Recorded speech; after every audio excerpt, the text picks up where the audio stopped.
ఖమ్మం భద్రాద్రి జిల్లాల పరిసర ప్రాంత ప్రజలకు గొప్ప శుభవార్త. భద్రాచలం సారపాకనందు ప్రతి నెల మొదటి తేదీ 1వ తేదీ ఉదయం 9 గంటలకు సారపాకలో గల కల్వరి మార్గం గ్లోరియస్ ల్యాండ్లో తైలాభిషేక స్వస్థత ఆరాధన జరుగుతుంది. ఈ ఆరాధనకు ప్రేమతో మిమ్మల్ని అందరినీ ఆహ్వానిస్తున్నాము. కుటుంబాలతో కలిసి రండి. ప్రతి నెల 1వ తేదీ ఉదయం 9 గంటలకు స్థలం కల్వరి మార్గం గ్లోరియస్ ల్యాండ్, సారపాక, భద్రాచలం. ఈ ఆరాధనలో ఇప్పటికే వేలాది మంది ప్రజలు పాల్గొని దేవుని యొక్క వాగ్దాన సందేశాల ద్వారా ఆశీర్వదించబడ్డారు. చీకటి దురాత్మ శక్తుల చేత పీడించబడేవారు విడుదల పొందుకున్నారు. అద్భుతమైన కార్యాలని పరిశుద్ధాత్మ దేవుడు జరిగిస్తున్నాడు. మీరు కూడా రండి.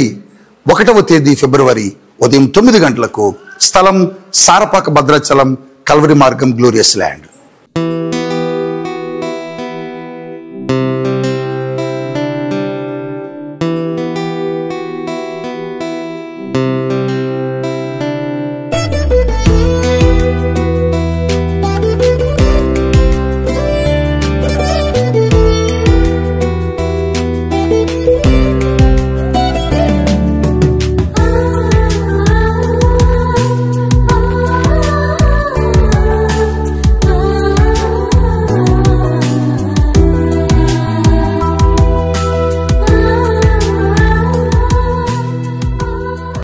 యేసుతో ప్రతిదినం ఆధ్యాత్మిక కార్యక్రమానికి ప్రేమతో హృదయపూర్వకముగా మిమ్మల్ని అందరినీ ఆహ్వానిస్తున్నాను. ఎలా ఉన్నారు? క్రమం తప్పకుండా ఈ వాగ్దానాలు వింటున్నారా? మీరు పెడుతున్న కామెంట్స్ నేను చూస్తున్నా. నేను కొద్దిమందికి రిప్లై చేస్తున్నా. చాలామంది ప్రార్థన అవసరతలు తెలియజేస్తున్నారు. వారి కొరకు ప్రార్థిస్తున్నాం. మీరు పొందుకున్న మెయిలులు మాకు మెయిల్స్లో కానీ, వాట్సాప్లో కానీ, ఈ యూట్యూబ్లో కానీ, ఫేస్బుక్లో కానీ మీరు కామెంట్ బాక్స్లో తెలియచేస్తే మేము సంతోషిస్తాం. మీ ప్రార్థన అవసరత లేదనున్నా తెలియచేయండి. మా ప్రేయర్ టవర్ని ఒక్కసారి దర్శించండి. మీ కొరకు ప్రార్థిస్తున్నాం. ఖచ్చితంగా మీరిచ్చే ప్రతి ప్రార్థన, ఆ రిక్వెస్ట్ని మేము ధ్యానించి చదివి ప్రభు సన్నిధికి తీసుకువెళ్ళి ప్రార్థన చేస్తున్నాం. దేవుడు మాకు ఇచ్చినటువంటి గొప్ప ప్రత్యక్షత, దర్శనం ఈ దినాల్లో ఏంటంటే, మీరిచ్చిన సమస్యలని ప్రభు పాదాల దగ్గరకు తీసుకుని వెళ్ళి, ప్రభు గదిలోనికి తీసుకుని వెళ్ళి, సమస్యను తీసుకుని వెళ్ళి పరిష్కారంతో బయటకు రావడం ప్రభు మాకు నేర్పాడు. అందుకొరకే మీకు ప్రార్థిస్తాం. మీ కొరకు దేవుని సన్నిధిలో విజ్ఞాపన చేస్తాం. ఈరోజు మీ కుటుంబ సభ్యులందరూ కలిసి మాటలు వినాలి. దేవుని యొక్క వాగ్దానం మీ జీవితంలో స్వతంత్రించుకున్నట్లుగా కనిపెట్టి ఈ వాగ్దానాన్ని వినాలని ప్రభు సేవకుడిగా మీకు తెలియచేస్తున్నాను. రండి, చాలా అద్భుతమైన వాగ్దానం పరిశుద్ధాత్మ దేవుడు సహాయముతో మీ మధ్యకు తీసుకొని వచ్చాను. నెహెమ్యా గ్రంథం 9వ అధ్యాయం.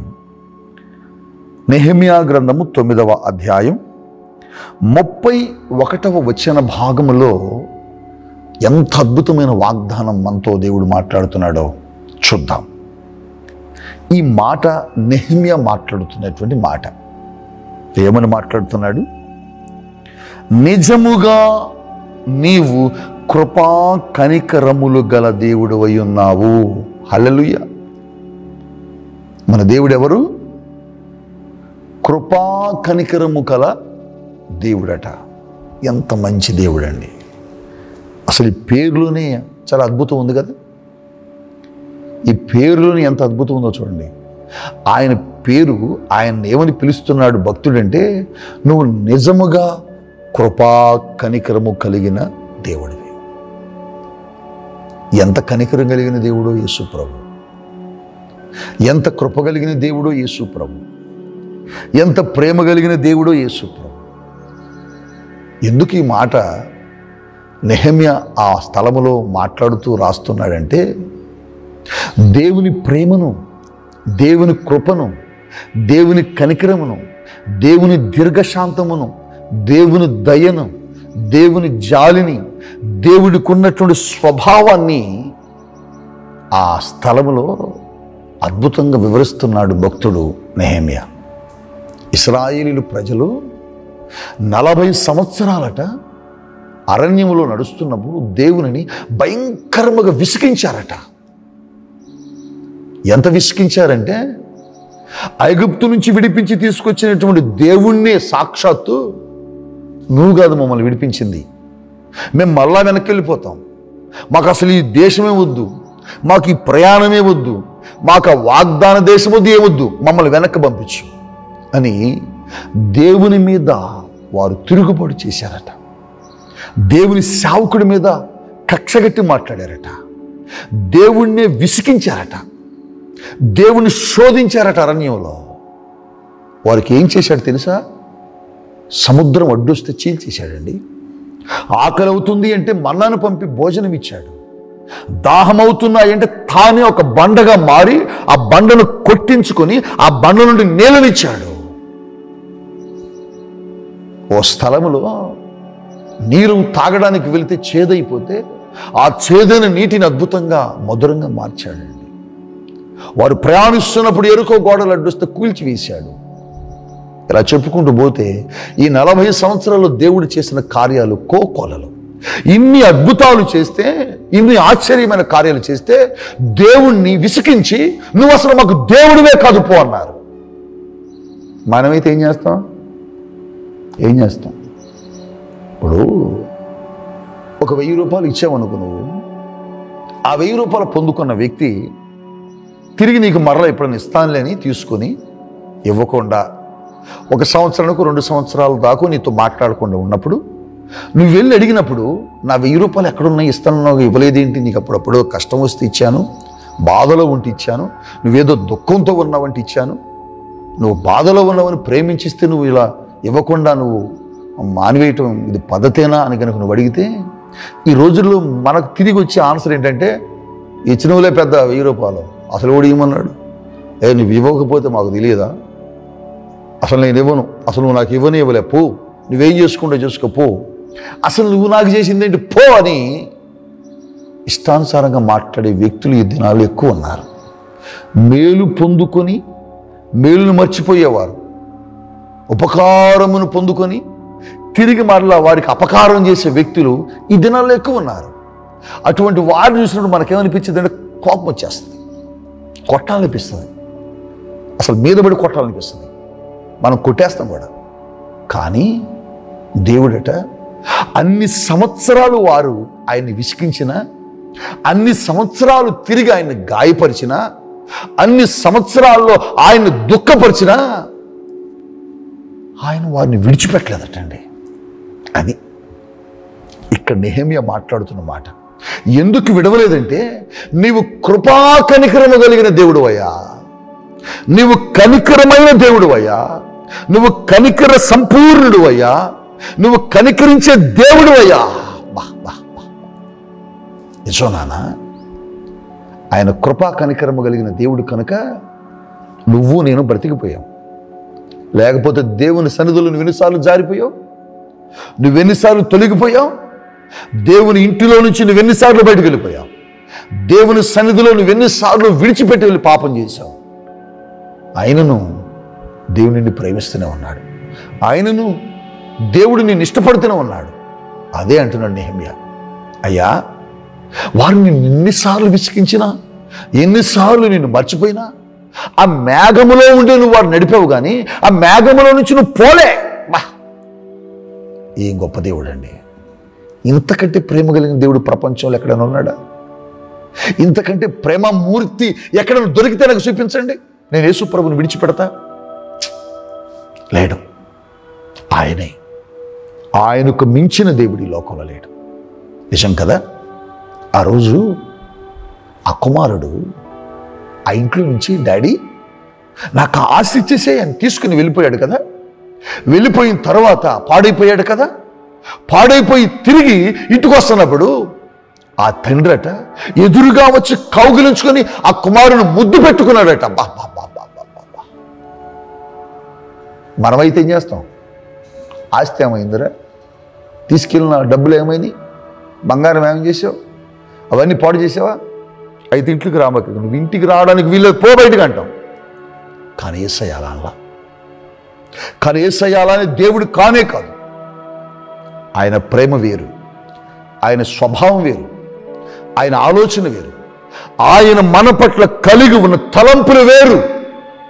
అందుకోసమే ఆయన కనికర సంపూర్ణుడు కనుక, ఆయన కనికర పూర్ణుడు కనుక, ఆయన ప్రేమ కలిగిన దేవుడు కనుక ఈరోజు నీతో ఆయన మాట్లాడుతున్నాడు. ప్రియ దేవుని బిడ్డ, నువ్వు లోకంలో పడిపోయావు, శాపాన్ని అనుభవిస్తున్నావు, లోక సంబంధమైన జీవితాన్ని అనుభవిస్తూ దేవునికి దూరమైపోయి ఈరోజు బ్రతుకుతున్నావేమో. తిరిగి రావాలంటే దేవుని సన్నిధిలో నేను సరిపోతానా? తిరిగి దేవుడు నన్ను ప్రేమిస్తాడా? తిరిగి దేవుడు నన్ను చేరుకుంటాడా? తిరిగి దేవుడు తన మందిరములో నన్ను నిలబెడతాడా? తిరిగి దేవుడు నా జీవితంలోకి వస్తాడా? తిరిగి దేవుడు నన్ను తన మహా కృపలో జ్ఞాపకం చేసుకుంటాడా అని నువ్వు ఒకవేళ దూరంగా ఉండి ఆలోచిస్తున్నావేమో. కానీ ఆయన కనికరము కలిగిన దేవుడు, ఆయన ప్రేమ కలిగిన దేవుడు, ఆయన ప్రేమ కొలవలేంది, ఆయన కనికర పూర్ణుడు. ఎంత మంచి గొప్ప దేవుడు అండి, కనికర సంపూర్ణుడు.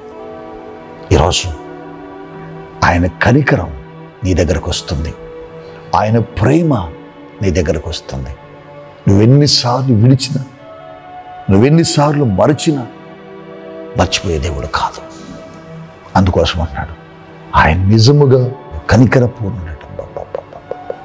ఈ వాగ్దానం నీ జీవితంలో స్వతంత్రించుకొనుగాక. ఆమేన్, ఆమేన్, ఆమేన్.